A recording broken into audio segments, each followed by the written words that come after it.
Hello, quick introduction to the video. My name is Cameron. I'm a graduate apprentice software engineer currently studying at Glasgow University, and I'm using this video as a way to sort of rubber ducky debug a LeetCode problem, just attempt to solve it, talk through my thought process, and hopefully it's useful to someone.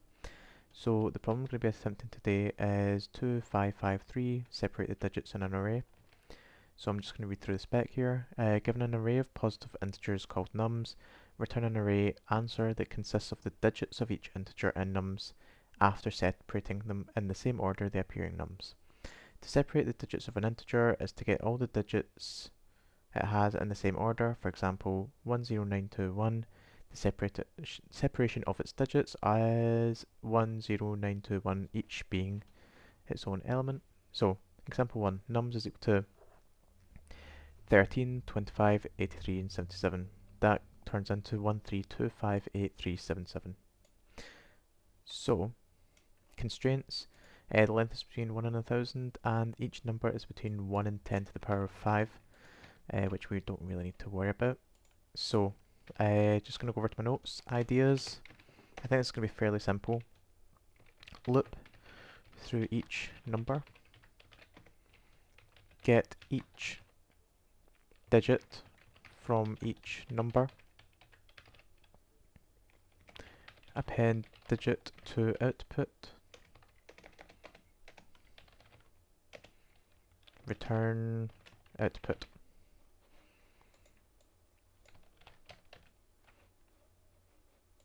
Okay, so I'm just going to copy and paste my notes in here.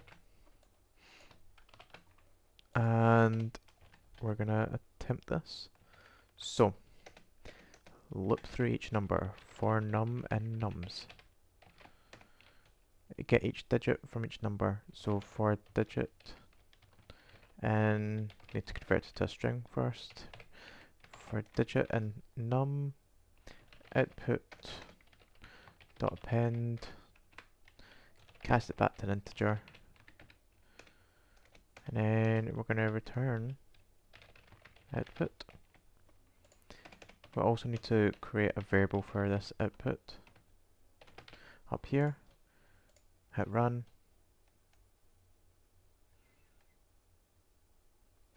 it's wrong. Okay, that's why we're appending num when it should be the digit.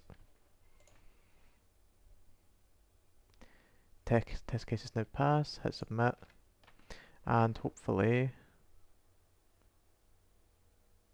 passed. So, thank you very much for watching the video. Hope it was useful to you in some way, shape or form. If it was, please let me know, or if there was some other solution that was maybe a bit more efficient or just different, please let me know. I love discussing these problems. And yes, thank you once again for watching, and I hope you have a great day.